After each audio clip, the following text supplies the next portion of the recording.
Welcome to the Church Solutions Podcast, brought to you by JSL Solutions. The Church Solutions Podcast is designed to help equip you and your church in the use of technology and other tools and services. And now, here are your hosts, Steve Lacey and Phil Thompson. Hey, welcome folks to another edition of the Church Solutions Podcast. Hi, my name is Steve Lacey. And of course, my name is Phil Thompson. It's great to be with you again for another week of podcasting. Steve and I work for a company called JSL Solutions. We offer tech support for StreamingChurch.tv as well as myflock.com and churchapplive.com. And those are streaming video products, website and church management products, as well as mobile apps.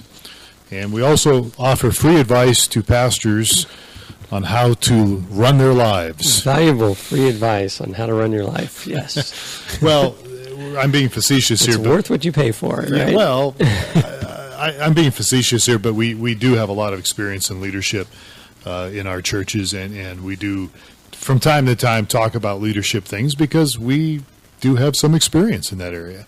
And I've actually had some people thank me for it. A few. So, what are we talking about today, Steve? So, today we're talking about whether or not churches should offer Wi-Fi.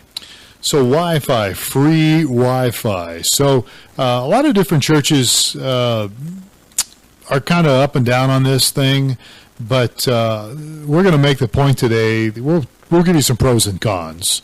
But I'm going to come right out. Some cons if you're streaming. So yeah, if you're doing streaming video, and you're on the same network, pros. It could be a problem. And some pros if you're streaming too. Yeah, it could be. So there are some churches obviously resistant to the whole idea of the digital technology deal, the transformation that's going on here, and I could see where some people say, well, offering Wi-Fi could be a distraction to what we're trying to do. But yeah. I think when we talk about this, it's kind of like anything else. I don't think technology is a bad thing. I don't think it's necessarily a good thing. It's neutral. So it's kind of like a tool that you can use, and it depends on how you use it and how you make it available. But I think my opinion is that technology should be used to enhance your ministry. Right? Yeah, I mean, exactly. You buy into that, right? Kind of reminds me of, I was just listening today, my buddy Dave Ramsey talking about money is not moral or immoral, it is amoral. Right. He compared it to a brick. He said you can take a brick and build a building with it, or you can take a brick and throw it through a window. Yeah. So people have been throwing bricks at him lately too, but that's a whole other story. So let's talk a little bit about this. Should your church offer free Wi-Fi, or should it not? All right. So let's kind of go on this. So why should you offer free Wi-Fi? Well, I think I know for me, from a personal standpoint, I appreciate it. So it's going to make those there that want to get on Wi-Fi happy or happier. And I've noticed the trend over the years, maybe the past 5 years or so, as you go to different establishments and they may or may not offer Wi-Fi, and you've kind of seen the trend. It's become more and more prevalent, and it's become less of a hassle as you go around. A lot of people, in the beginning they would make it they'd offer it, but then they'd make it very challenging to be a part of it. To get onto it. Yes. So you had to enter some complicated password? Yeah, or you had to go talk to the barista and find out what the secret code was, or whatever it may be. All right. So your point, Steve, is that it's just more pleasant. You walk into a church and you want to be able to connect on your mobile device. You think that's a good thing? Oh, I think it's a good thing. Okay. It's becoming more and more, and I think it's becoming more and more prevalent. So, as my kids would show up at a church and they go, oh my gosh, they don't even have Wi-Fi here. They'd be going, oh my gosh, where have these guys been? They don't even have Wi-Fi. So the argument, I guess, would be, well, people should come to church to hear the Word of God, and they shouldn't be distracted by the internet or by their smartphones. So what do you say to that? Well, I think the whole internet and smartphones has become a way of life. And just because you go into a particular building, you don't leave that way of life behind. Okay. I mean, if this was a retreat, or there was, I wanted to be taking a vacation from all this, then yeah. But I don't think church is kind of set up that way. Well, and so let's take it from a different angle too. So instead of resisting technology, instead of fighting it, what's the old saying? If you can't beat them, join them. Yeah. And I know that's going to probably torque some people off here listening to this, but what I mean by that is, why not harness Wi-Fi? Why not harness technology for your church's benefit?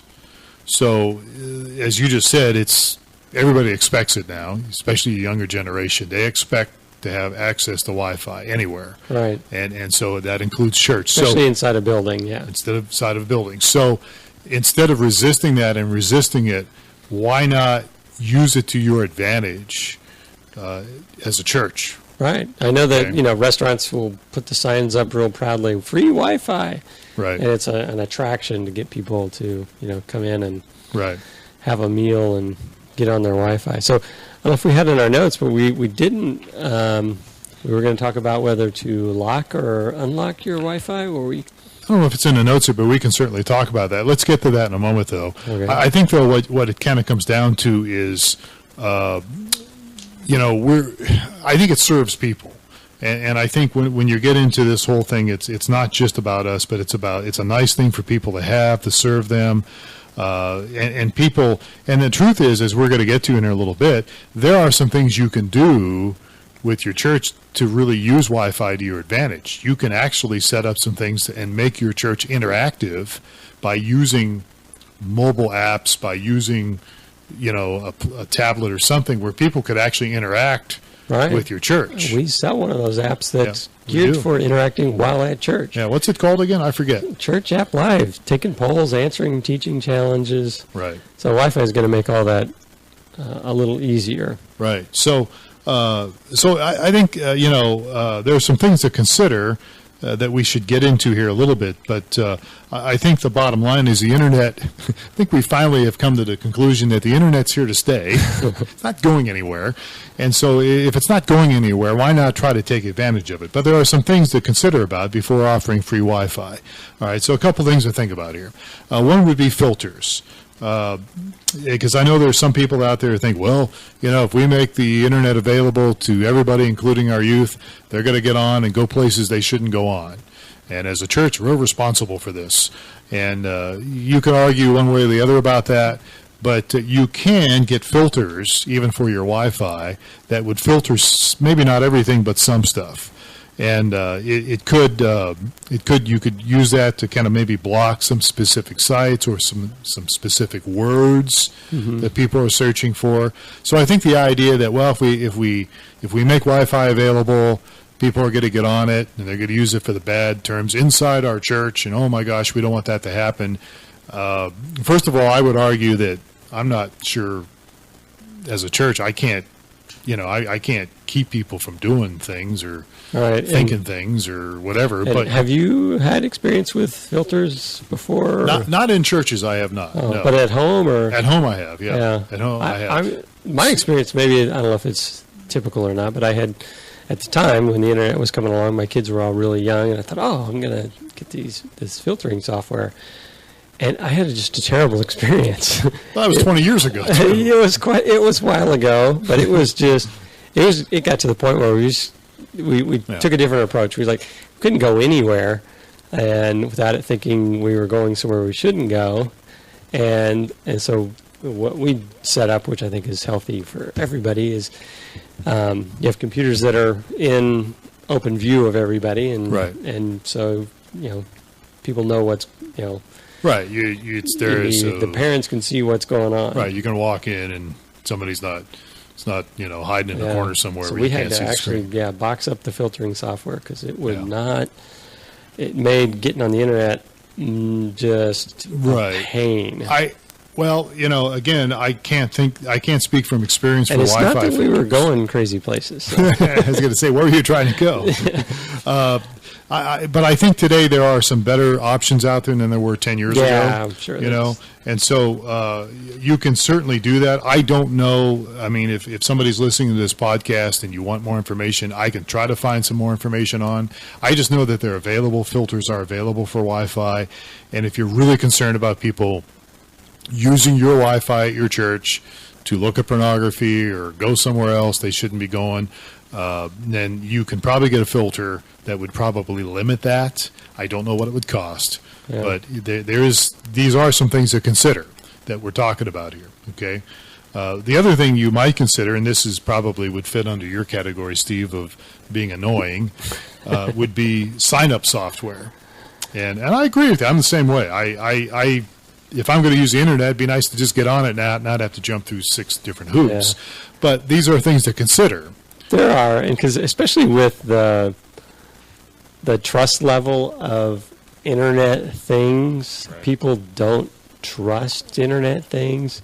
Right. And so if I'm somewhere and I want to get on their Wi-Fi and they want, I'm typically completely the other way, but I'm probably willing to give away an email address or something like that, but very little more than that. But that would also turn some people off, where they go, "Oh my gosh, I'm going to have these guys calling my house all the time. I'm not giving them that info." Right. Well, with sign-up software, and this is stuff like, if you use McDonald's, go to McDonald's. They have free Wi-Fi, which actually is free and pretty easy to use. You just log on to their deal, and there is a page that pops up in your browser on your smartphone, and you have to, I think you have to enter your email address, I think, and that's it. And then you agree to their terms. Yeah. That's what I mean by software sign-up.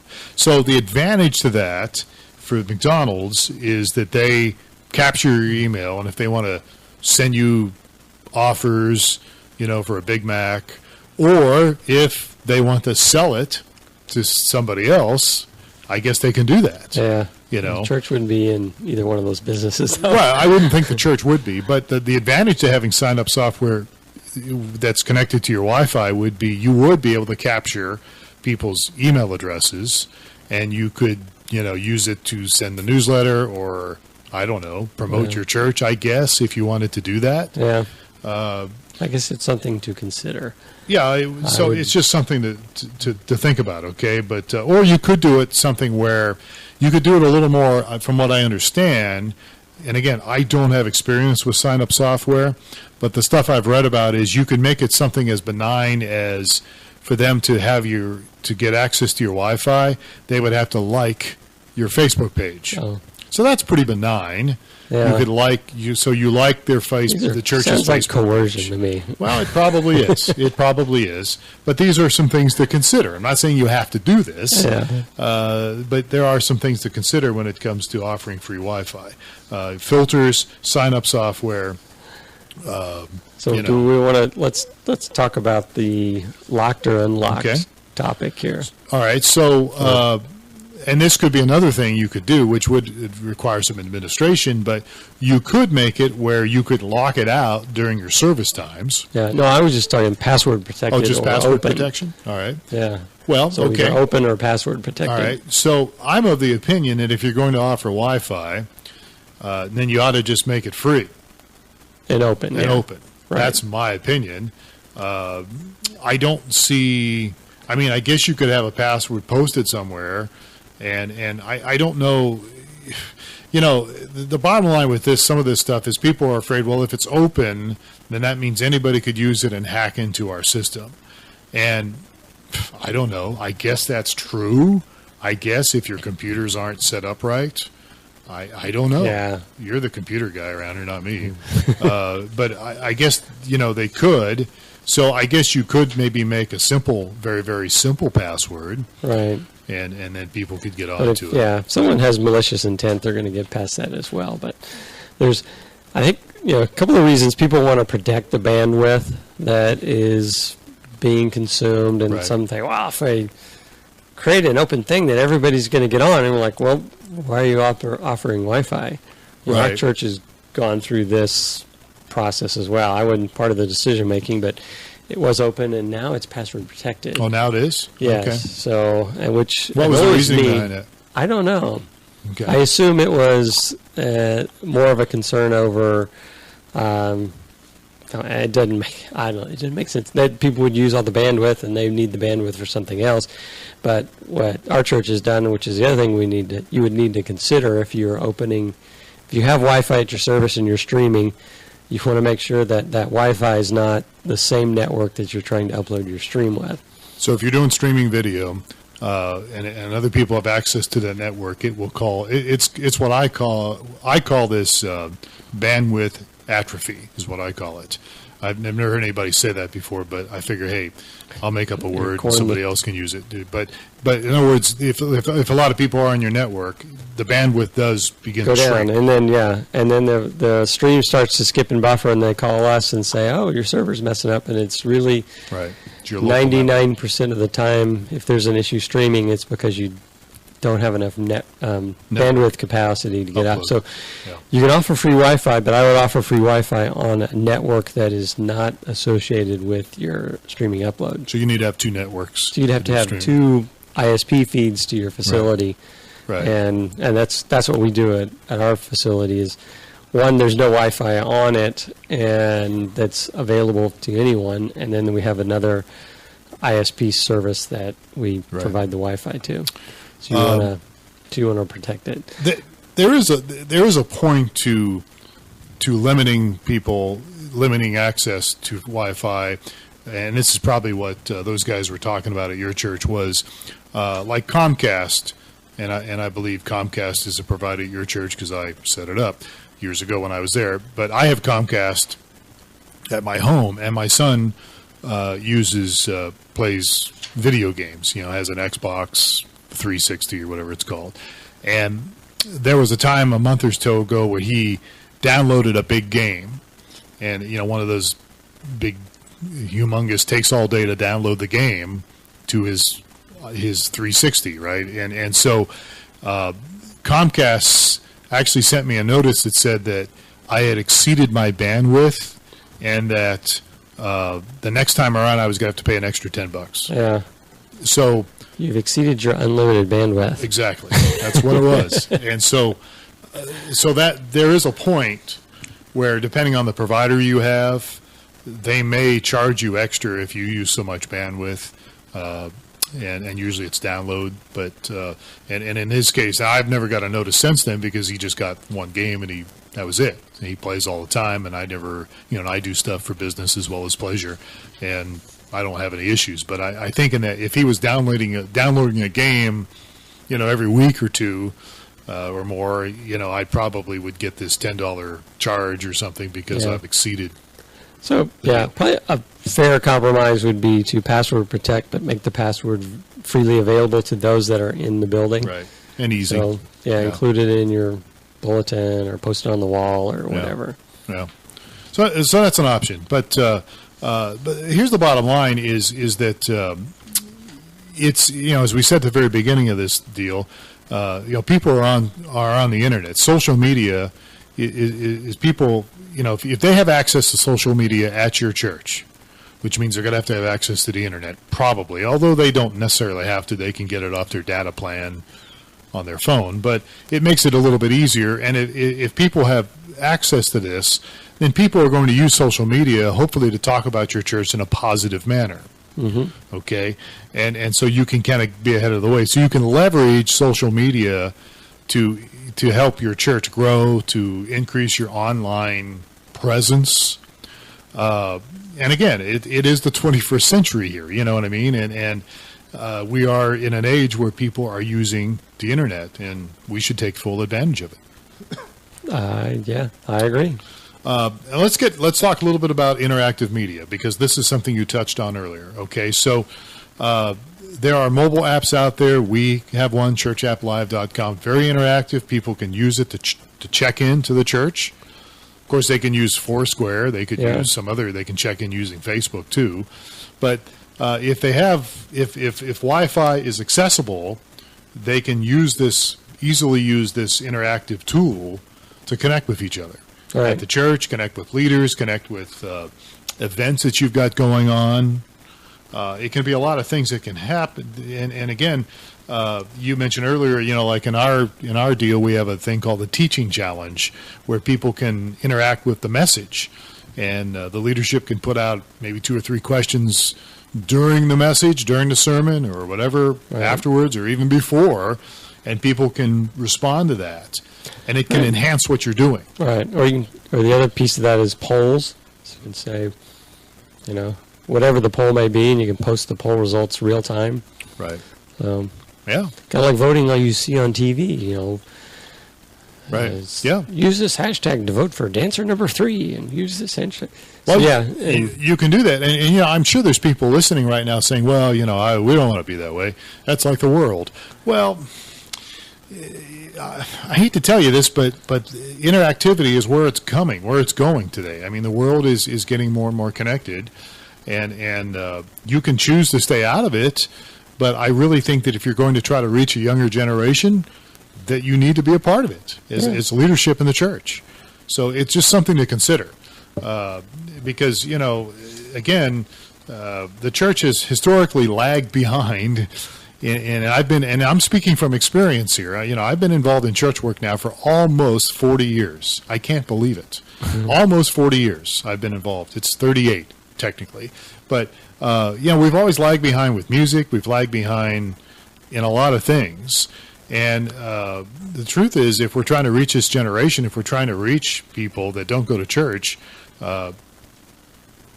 getting up with the times only benefits us, in my opinion, as a church. So, bottom line. I agree. Another thing here as we wrap up about using Wi-Fi and having access to free Wi-Fi, I would recommend you do it, but I would also recommend having tools, like we just mentioned, to enhance what's going on. So, again, our mobile app offers a feature where people can fill out a connection card if they wanted to. I don't know about most people's churches, but the churches I've been in, one I'm a part of, one that I was a part of, your church is the same way. Every bulletin or program usually has something people can fill out a form on for a prayer request, to be involved in an event coming up, sign up for something, and then to drop it in the offering or somewhere, Well, you could do the same thing with a mobile app, and you can use Wi-Fi to connect and put together some kind of a connection card, a form on an app, which, again, we have available on our app. And so, again, it's taking advantage of technology. So I would say, from my opinion, is, jump in, but also offer some tools. And honestly, there are some tools out there today that will leverage Wi-Fi, leverage technology, and they're not that expensive. And it would enhance what you're trying to do. Makes sense. Thoughts? Any closing thoughts on that, Steve? No, I'm a big proponent of providing lots of tech to everybody, and if they're going to expect it when they roll up to Starbucks, then they're going to expect it when they come to church. Yeah. I think that's the case, and again, it's not that hard to do this stuff. It really isn't, and I think a lot of times we see that as a barrier in our mind. So I know there's people listening to this podcast going, well, it's one more thing I got to do. Well, there's some people in your church that probably are nerds, and you could probably harness their nerdiness. You could get them involved. Have them set up the Wi-Fi router. You could get them set up? I'm sure you have a Wi-Fi router already. Probably you You've got more than one person at church working, and you've got some internet connection. So I'd like to hear everybody's thoughts on this. We're probably biased because we are a technology company, but I'd like to hear your thoughts on it. You can always send us an email, support@StreamingChurch.tv. We're on iTunes, so you can always go to iTunes and look for Church Solutions Podcast, and you can rate us and you can give us a review and leave a comment on iTunes. We're also on YouTube. We just have the audio of this on our YouTube channel, and that's just look for StreamingChurch.tv for YouTube. And then you can also go to newmediaministries.tv. And there's a little newsletter blog we kind of have, and we also post this audio on there. And I'd love to hear people's thoughts on this, because I think there are people that are for it, but there's probably people that are against it, and maybe some very good reasons, distractions and those kind of things. But that's where we're at on it. So let us hear from you. And Steve, you're going on vacation, aren't you? Yes, I will be out of pocket for 7 Couple days, 8 weeks. days, yeah. So am I going to do this podcast next week solo? You can. All right. I may have to do that. I'm still amazed. You got a 3-legged cat in this place. Yes. And interesting. I just saw the cat walk by. So, folks, thanks for listening to this edition of Church Solutions Podcast. We appreciate your feedback. We hope that this helps you with technology as well as thoughts like this that we talk about with Wi-Fi and other leadership things. If you'd like to have us come and speak to your leadership team or offer you some advice on some tools for technology, we'd be happy to try to oblige. Just send us an email, support@StreamingChurch.tv, and we'll let you go. So, Steve, have yourself a great vacation. All right, looking forward to it. All right, and folks, we'll talk to you soon. Have yourself a great day. We'll catch you next time for another edition of the Church Solutions Podcast. Take care.